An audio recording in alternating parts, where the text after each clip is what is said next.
वक्फ संशोधन विधेयक को लेकर विपक्षी दलों ने सरकार पर हमला तेज कर दिया। आज all India Muslim personal law board की अगुवाई में जंतर मंतर पर इस बिल के खिलाफ जोरदार प्रदर्शन किया जाएगा। इस प्रदर्शन में कांग्रेस, तृणमूल कांग्रेस, राष्ट्रीय जनता दल समेत कई विपक्षी दल शामिल होंगे। इसे देखते हुए संसद सत्र में भारी हंगामे के आसार हैं। वर्तमान के संसद बजट सत्र चल रहा है, जिससे वक्फ संशोधन विधेयक को लेकर विपक्ष लगातार सरकार पर निशाना साधा रहा है। इसी कड़ी में आज all India Muslim personal law board ने इस विधेयक के खिलाफ दिल्ली के जंतर मंतर पर विरोध प्रदर्शन बुलाया। AIMPLB के मुताबिक इस प्रदर्शन में Congress, TMC, RJD, JMM, NCP, SP, all India Majlis Ittehadul Muslimeen, DMK, साथ शिवसेना और IUML के प्रतिनिधि शामिल होंगे। प्रधानमंत्री नरेंद्र मोदी 30 मार्च को गुड़ी पाड़वा के अवसर पर नागपुर का दौरा करेंगे। इस दौरान वो कई महत्वपूर्ण कार्यक्रमों में भाग लेंगे और राष्ट्रीय स्वयं सेवक संघ के मुख्यालय जाकर संघ प्रमुख मोहन भागवत से मुलाकात करेंगे। ये दौरा इसलिए भी खास माना जा रहा है क्योंकि ये RSS के शताब्दी वर्ष में हो रहा है। प्रधानमंत्री नरेंद्र मोदी नागपुर में संघ के दूसरे सरसंघचालक माधव सदाशिव गोलवलकर के नाम पर बनने वाले केशव आई हॉस्पिटल और रिसर्च सेंटर की आधारशिला रखेंगे। देश का पहला आई हॉस्पिटल और मेडिकल कॉलेज होगा, जिसे RSS के एक विशेष प्रोजेक्ट के तहत स्थापित किया जा रहा है। इस कार्यक्रम में संघ प्रमुख मोहन भागवत भी शामिल होंगे। प्रसिद्ध कथावाचक मुरारी बापू ने गुजरात में धार्मिक रूपांतरण को लेकर बड़ा बयान दिया, जिससे राज्य की सियासत गर्मा गई। मुरारी बापू ने दावा किया कि राज्य के स्कूलों में पढ़ाने वाले 75% शिक्षक ईसाई समुदाय से हैं, जो सरकारी वेतन लेते हैं और धार्मिक रूपांतरण को बढ़ावा देते हैं। उन्होंने ये भी कहा कि गीता जयंती जैसे धार्मिक आयोजनों में ईसाई शिक्षक सहयोग नहीं करते।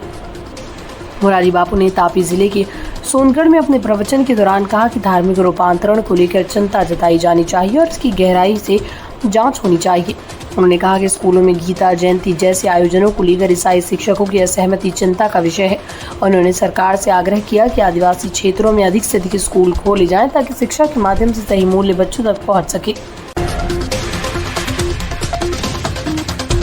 बॉलीवुड के टैलेंटेड अभिनेता विकी कौशल इन दिनों अपनी हालिया रिलीज फिल्म छावा की सफलता का जश्न मना रही है। फिल्म न सिर्फ बॉक्स ऑफिस पर धमाल मचा रही बल्कि दर्शकों को भी शानदार प्रतिक्रिया मिल रही है। छावा ने दुनिया भर में 700 करोड़ से अधिक की कमाई कर ली और साल 2025 की सबसे ज्यादा कमाई करने वाली फिल्म बन गई। लेकिन क्या आप जानते हैं कि विकी कौशल अगर कुछ महत्वपूर्ण फिल्मों को ठुकराती नहीं तो वो आज और भी बड़ा नाम होते। उनके द्वारा छोड़ी गई ये फिल्में सुपरहिट रही और जिन कलाकारों ने उन्हें किया उनकी किस्मत चमक गई। आइए जानते हैं ऐसी 4 बड़ी फिल्मों के बारे में जिन्हें विक्की ने ठुकराया और उनका फायदा दूसरे सितारों को मिला। भारतीय क्रिकेट फैंस के लिए खुशी का सिलसिला जारी है। चैंपियंस ट्रॉफी 2025 जीतने के बाद अब इंटरनेशनल मास्टर लीग 2025 में भी भारत ने बाजी मार ली। सचिन तेंदुलकर की कप्तानी वाली इंडियन मास्टर्स टीम ने फाइनल में वेस्टइंडीज मास्टर्स को 6 विकेट से हराकर खिताब अपने नाम किया। रविवार 16 मार्च को रायपुर में खेले गए इस खिताबी मुकाबले में भारत के अनुभवी खिलाड़ियों ने शानदार प्रदर्शन किया और एक तरफा जीत दर्ज। भारतीय क्रिकेट फैंस के लिए खास मौका था क्योंकि ठीक 7 दिन पहले 9 मार्च को भारतीय टीम ने चैंपियंस ट्रॉफी के फाइनल में न्यूजीलैंड को हराकर खिताब जीता था।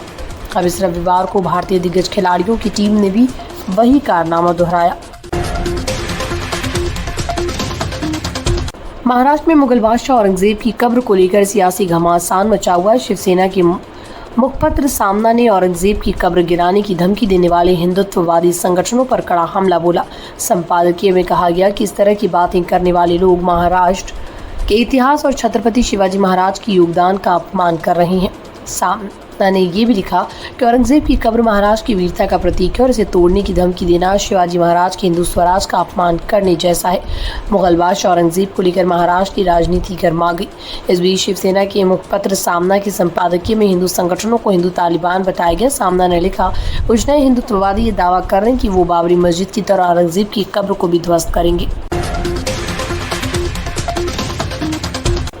उत्तराखंड सरकार के कैबिनेट मंत्री प्रेमचंद अग्रवाल ने अपने पद से इस्तीफा दे दिया। उन्होंने मुख्यमंत्री पुष्कर धामी से मुलाकात कर अपना इस्तीफा सौंपा। इससे पहले उन्होंने प्रेस कॉन्फ्रेंस इस बारे में जानकारी दी। इस दौरान वो भावुक हो गए और वो रो पड़े।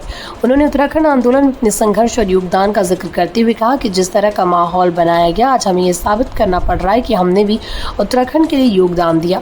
रविवार को प्रेमचंद अग्रवाल ने कैबिनेट मंत्री पद से इस्तीफा दे दिया। इस्तीफे से पहले उन्होंने प्रेस वार्ता की, जिसमें उन्होंने कहा कि उनके खिलाफ जानबूझकर माहौल तैयार किया गया। इस दौरान वो बहुत भावुक हो गए और उनके आंसू छलक पड़े। उन्होंने कहा कि वो उत्तराखंड आंदोलन के दौरान लाठीचार्ज का सामना कर चुके हैं और फिर भी उन्हें निशाना बनाया जा रहा है। इस वजह से वो आहत है और इस्तीफा दे रही हैं। जगतगुरु शंकराचार्य अभिमुक्तेश्वर आनंद सरस्वती आज दिल्ली में विभिन्न राजनीतिक दलों के नेताओं से मुलाकात करेंगे। उन्होंने केंद्र सरकार पर रामलीला मैदान में विरोध प्रदर्शन की अनुमति न देने को लेकर तीखा हमला बोला। शंकराचार्य ने दावा किया कि देश में हर दिन 80,000 गायों की हत्या हो रही है। इस गंभीर विषय पर सभी दलों को अपना रुख साफ करना चाहिए। उनके इस कदम से गौ संरक्षण को लेकर एक बार फिर राजनीतिक बहस तेज हो सकती है। ज्योतिर्मठ पीठ की जगतगुरु शंकराचार्य अभिमुक्तेश्वर आनंद सरस्वती आज गौ हत्या के मुद्दे पर दिल्ली की सड़कों पर उतरेंगे। 17 मार्च को उन्होंने अपनी रणनीति बदलते हुए राजधानी में सभी प्रमुख राजनीतिक दलों के कार्यालयों का दौरा करने का भी फैसला किया। इस दौरान वो विभिन्न दलों के नेताओं से मिलकर उन्हें गौ संरक्षण पर अपना पक्ष विस्पष्ट करने के लिए कहेंगे। उनका कार्यक्रम सुबह 11 बजे शुरू होगा और सबसे पहले भारतीय कम्युनिस्ट पार्टी के दफ्तर जाएंगे। टीवी इंडस्ट्री की मशहूर अभिनेत्री हिना खान इन दिनों स्टेज 3 ब्रेस्ट कैंसर से जूझ रही है। रिश्ता क्या कहलाता है और कसौटी जिंदगी की जैसे सुपरहिट शोज में अपनी दमदार एक्टिंग से पहचान बनाने वाली हिना को इस बीमारी से लड़ने के लिए कई तरह के इलाज और कीमोथेरेपी से गुजरना पड़ रहा है। हिना खान सोशल मीडिया पर काफ़ी सक्रिय रहती है और अपने फैंस को अपने हेल्थ से जुड़ी अपडेट देती रहती है। हाल ही में उन्होंने एक पोस्ट शेयर कर अपने नाखूनों की स्थिति के बारे में बताया, जो कैंसर ट्रीटमेंट के कारण सूख कर कमज़ोर हो गए और कभी कभी खुद ही टूट कर गिर जाते हैं। हिना खान ने हाल ही में अपने सोशल मीडिया अकाउंट पर अपनी माँ के साथ हाथ को पकड़ते हुए एक फ़ोटो शेयर की थी। इस तस्वीर में उनके नाखूनों का रंग बदला हुआ दिखाई दिया, जिसके बाद सोशल मीडिया यूजर्स ने उन्हें रमज़ान के महीने में नेल पेंट लगाकर नमाज पढ़ने को लेकर ट्रोल करना शुरू कर दिया।